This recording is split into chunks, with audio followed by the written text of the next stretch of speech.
All right, everyone, back, ready to rock and roll. College basketball show here with you. Ready to talk about all the games.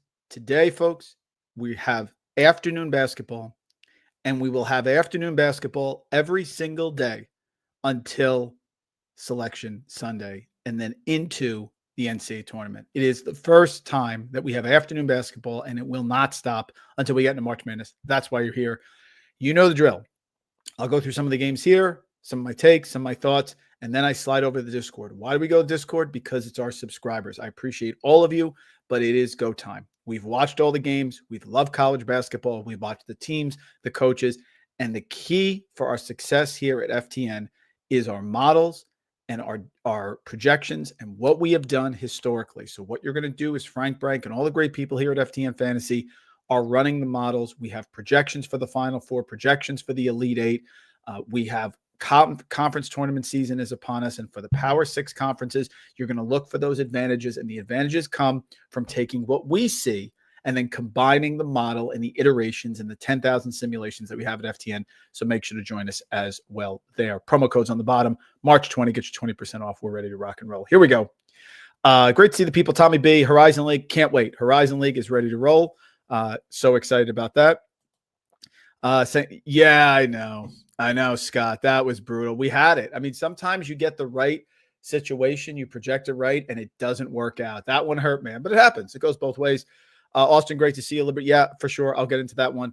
And good morning as well as you, sir. Okay, here we go. First off, I'm going with Oakland. Now, Oakland has not been great in the Horizon League, and they are only 11-9 coming into conference play. They've been very up and down. And today in the Horizon, they beat Green Bay, which was very comfortable because we know that Doug Gottlieb is not being Greg Campy with all his greatness of 40-plus years at Oakland. But now they got a challenge, and they're playing Milwaukee. Now, they lost to Milwaukee 71-66 away, but they beat Milwaukee at home 65-49. So this is the second time they're meeting. And I just trust Greg Campy in this spot. The weaknesses for Oakland are their turnovers and their extremely slow pace. But I think the game slows down across the board. Bart Lundy's done a nice job, 14-6 for Milwaukee. But Milwaukee, in a lot of ways, is a mirror image here. They're also terrible at turnovers. They don't shoot the ball well. They're 10th in the Horizon in three-point shooting. They're not great from inside the arc. What they do is they defend the three well. And what I'm also curious about is while Oakland does shoot the three, they don't generate a lot of their points from beyond the arc. So this, to me, seems like a close game coming up to the end, and I am happy to take Oakland and Greg Campy here at plus 6.5. Looking forward to that. Now we go to Arch Madness in St. Louis. Okay, and for those that don't know, very interesting situation here. So this game is being played for the Missouri Valley Conference in the neutral site, which is St. Louis, Missouri, the Enterprise Center. Now, historically, in the battles in the Missouri Valley, the rims are very tight down in St. Louis. It has been Enterprise, St. Louis, Missouri Valley unders. It's always been the way it has. It's gone. Last year, I believe it was 3-1 in the opening week. So again, we are going back to this situation. Now we're going under with this first game. This is the one that tips off at the beginning of the day. And the other games, if you notice, this one is tipping off at 1 o'clock. But the other games that you notice, the totals have gone down a little bit and they're lower. So we'll start with this one and let's see how it goes. We may add them in the Discord, but I'm kicking it off with an under here for Indiana State and Southern Illinois. Southern Illinois plays at a decent pace, and Indiana State now plays very fast under Matthew Graves, but that's why this is so high. I think it's going to trend under. I could easily see both teams in the 70s, 77, 73, something like that. I don't know if they both get to 80. I think that's a lot. It's a lot, especially in neutral court. So we're going there. I don't think Illinois State is going to win this comfortably. Missouri State has struggled all year, but it's still Quanzo Martin, who has good experience as a coach. Yes, they're 2-18. Yes, they've lost 5 straight games, but all of those games have been fairly close. So Missouri State has started to play some close games. Beat Evansville at home, lost to Illinois Chicago away by 5, lost to Valpo away by 2, lost to Illinois State, who they're playing here at home, by 2, lost to Belmont at home by 9, lost to Drake away, good battle in overtime. They're playing better. And in a neutral court situation against Illinois State, who is terrible on defense and really has to look to push the pace on offense. And again, like I said, they're going to be in a court where the rims are usually pretty tight. I'm going to go with Missouri State plus 5.5 there. I like Quinnipiac. I've been a fan of Quinnipiac. Tom Pecora has reemerged and done a fantastic job. Tom Pecora was with Fordham for many years. He was with Hofstra, then he went to Fordham, and he sort of disappeared from 2015 to 2024, assistant coach bouncing around. But he's emerged at Quinnipiac. They've gone 15-5, 14-4 in the MAC. That's 29-9 over the last 2 years. And in the MAC right now, Quinnipiac is 14-4. They have to win this game. They're a game ahead of Marist. They are a game and a half ahead of Merrimack. I just don't think they can win by this much. I think Mount St. Mary's is very competitive. I think they've played well. They were very good in the non-conference as well. They beat Bucknell in 2 overtimes. They went away to Florida and won, even though to Miami and won, even though Miami has been struggling. They went away to George Mason when George Mason was playing well. I just don't think Quinnipiac is the type of team that's going to win by this many points, even though they need it. They lost to Merrimack. They beat St. Peter's at home by 5. They went away to Manhattan by 3. They beat Iona at home by 5. They went away at Sacred Heart by 9. They lost at home to Niagara. Like they play very close games. The last blowout they had was Canisius, who's not very good.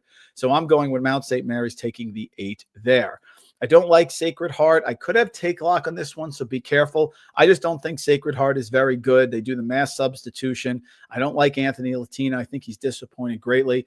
They have won 2 games in a row in 3 of their last 4, but they're playing Manhattan, who they beat at home by 2 in a very close game earlier this year.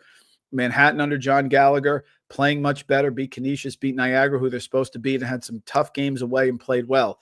But their last home games here, St. Peter's in overtime, Merrimack home was a win, Quinnipiac home they lost by 3, close game, and then they went to 2 games away. So they've played better. I just like Manhattan better than Sacred Heart. I'm against Sacred Heart in this matchup. And the last one I have here, then I'll get to the ones in the comments. Liberty, for example.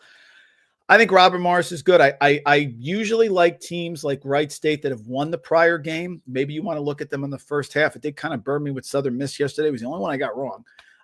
But I like Robert Morris. I think they're really good. I think they're better balanced. They're fired up for this game. They have shown no signs of a letdown recently. They've won 13 of their last 14. The only loss was a 2-point game away to Wright State, so they're going to be ready to avenge this one.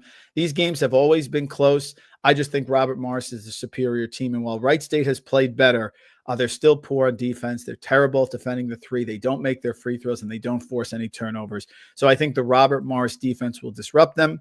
I get that they just beat IU Indy. It was a close game, but I am taking Robert Morris minus 6.5, and I don't like favorites. Question came up about Liberty, right? Yeah, here it is. The Liberty game. Middle Tennessee State is very tough in Murfreesboro, but what has happened in Middle Tennessee is they've done the opposite this year. They have beaten UTEP away. They beat New Mexico away. They beat Western Kentucky away. They beat Kennesaw State away, and they've actually struggled at home. They beat Sam Houston, who's not very good at home, by 4, didn't cover. They lost to Louisiana Tech at home, which was a shocker to me, by 9. They did beat UTEP by 3, but then they lost to New Mexico State. So they've sort of been up and down. I'm staying away from this one. My instinct was Liberty, but this is not a vintage Liberty team. They did play Middle Tennessee State at home and only won by 10.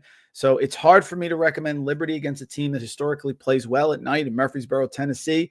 But at the same time, I don't think Middle Tennessee State has played typical basketball this year. So this one is a stay away for me. If you made me pick, I would pick Liberty just because I believe them and I believe in the head coach, Richie McKay.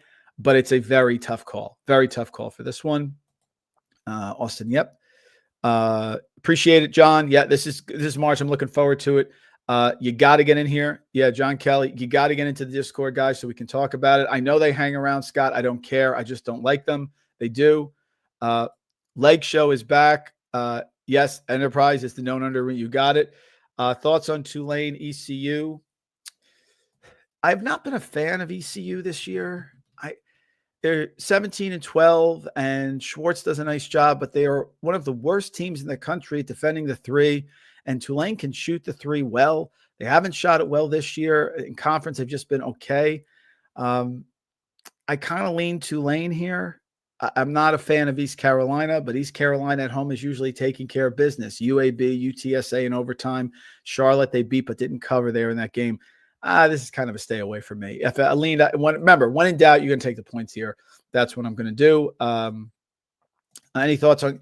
I thought about this one. This is not a vintage Colgate team. And what's amazing with Army, and as you guys know, my good friend Rich DeMarco is the voice of Army basketball and football. He's one of the best announcers in the country. He's very excited about them. As soon as we talked, they went into the tank and lost to Bucknell, Lafayette, and Lehigh. It's just, I know it's at Colgate, but Colgate is not a vintage team. I did like Army. I mean, they were thinking at 10-5 when they beat American at home that they could actually win the Patriot League. But they sort of fell off from there, and there's a big tie at 10-8. My lean is to take the points, but I didn't pick it. This is not a vintage Colgate team. It's just one of two things. Either Army is going to be tough, and this is not a vintage Colgate team, and it's going to come down to the end, or they're going to get the doors blown off. And I don't want any part of that. I don't see a way that it's a close game. And if it's like that, I just choose to stay away. Nick, thank you. Navy over BU today. BU is stunk all year. I'm not a BU guy.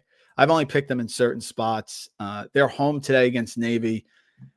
Yeah, my instinct is Navy. I kind of like Navy. I wrote them up in the article. They've won 5 of the last 6. I kind of like Navy in this spot. I do, for sure. Yeah, they were 12. I get it, Scott. I can't do it. I get it. I appreciate it. That's it, guys. That's all I got. I'm going over Discord. Get in to go through all the games. And again, not trying to shut you out, but you got to come to the FTN Fantasy Discord. You can go monthly, you can go annual. We got the 20% off. You want to get in there for March Madness. The conference tournament seasons are ready. We have March bracket reactions. We have how to win your bracket. We're covering every single tournament. Walt Waddell just put some great stuff in there this morning on conference tournaments as well. I think you know who I picked for the America East, right? Okay. You guys are the best. Great seeing you. I'm heading Discord. We'll see you soon. FTN Fantasy.